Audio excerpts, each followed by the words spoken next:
Have you advised the president not to tweet, at least not to tweet about his attorney general? Good luck about tweeting.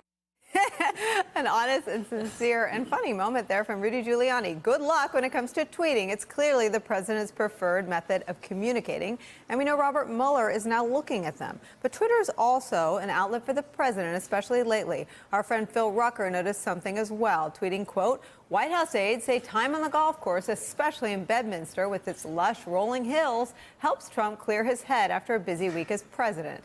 Check his Twitter to see what he's thinking right now after 2 days of R&R. So we did. With a clear head, the president only played his greatest hits. Attacks on the media, tweeting, quote, driven insane by their Trump derangement syndrome, very unpatriotic, anti-Trump haters. And then he turned to those tweets we talked about at the top of the show about Robert Mueller, the harshest attacks on him yet, calling the investigation an illegal scam of a witch hunt. Joining our table, Karine Jean-Pierre, a Democratic strategist, now a senior advisor with MoveOn.org, and Mike Duhame, a Republican strategist who served as political director for the RNC. It's my mission to make them agree on at least one thing. Jennifer and Eugene are still here. Mike Duhame, Rudy, your old boss, your friend, is he helping or hurting the president at this point, or can the president not be helped when it comes to the Mueller investigation? I think he's helping in terms of... How's he helping? Well, I think what you have is everybody's talking about different things right now. And so the confusion is the strategy? Or even, well, I think it's part of it. I think what you have is both a political and a legal strategy. I think what you saw was Rudy, as his attorney, moved him off of some of the FEC. Well, early on, he moved him off some of the FEC issues with some of the complaints about that and clarified some of those. And in how did he clarify? You're talking about the campaign finance how things were paid for. And we now have a tape of the president talking about the minutia of hush money payments to former Playboy models.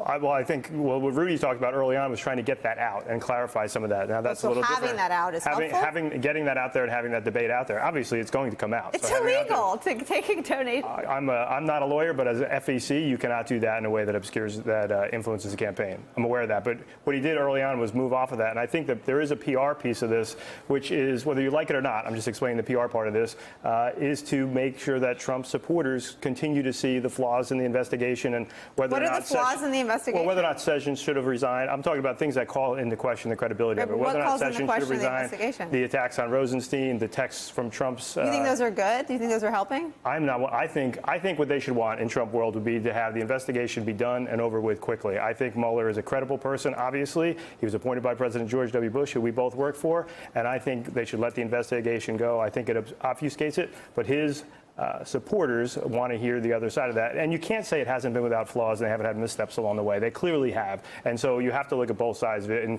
I think even Democrats would admit some of those mistakes have been made. Are you going to admit that mistakes have been made in the Mueller investigation? Well, I'm going to say this. The only person who knows where we are with the Mueller investigation is Mueller, right? I think it's hard to make a decision on if the investigation is real or not without really knowing what's going on. And what we're hearing and the things that we talk about, it's only the tip of the iceberg.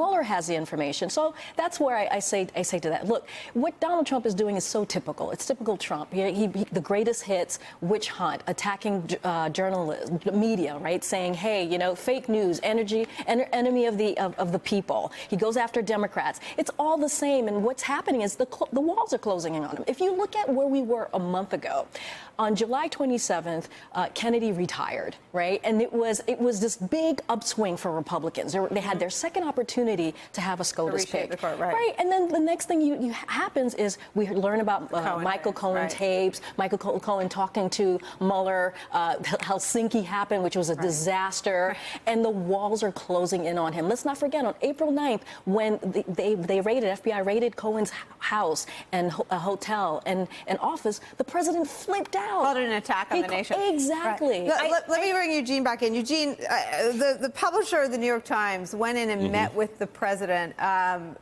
talked about, and there's not a lot of debate about this, but talked about how the president describing the media as an enemy of the people puts journalists, maybe not in this country in danger, but journalists working outside of our borders in danger. The president then weaponized that meeting, said had a good and interesting meeting at the White House with A.G. Sulzberger, publisher of the New York Times, spent much time talking about the vast amounts of fake news being put out by the media and how that fake news has morphed into the phrase enemy of the people. It hasn't morphed into the phrase enemy of the people. The media has been smeared and maligned by the president of the United States. Yeah, for A.G. Sulzberger, who's a relatively new publisher of the New York Times, learned, I think, after that meeting that no good deed goes unpunished. But he went in there to tell the president to cut this out, that this was dangerous.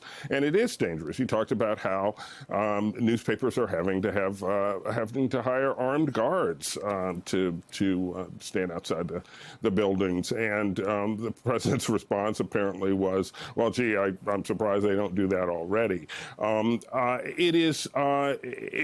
Look, Donald Trump is, his Twitter thing, he thinks he's a political genius, and he thinks his Twitter genius got him elected President of the United States, and will keep him his support.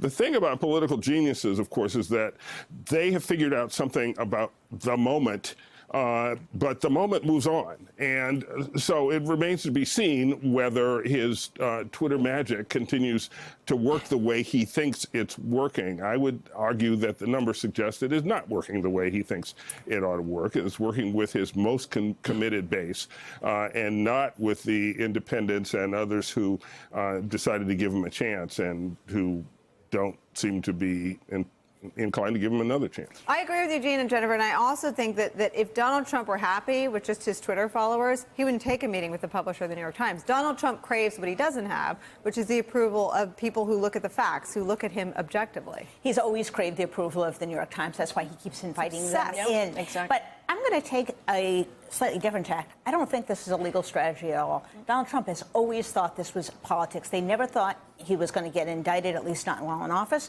This is about eventual impeachment and about keeping that demographic, that 30% of the electorate in line. He does that by immigration. He does that by screaming at the press. Talking about shutting down the government. Exactly, and by screaming at the FBI. And that is his strategy. The legal strategy, if there is one, is completely concealed because Rudy isn't doing the legal strategy. He's doing the PR strategy.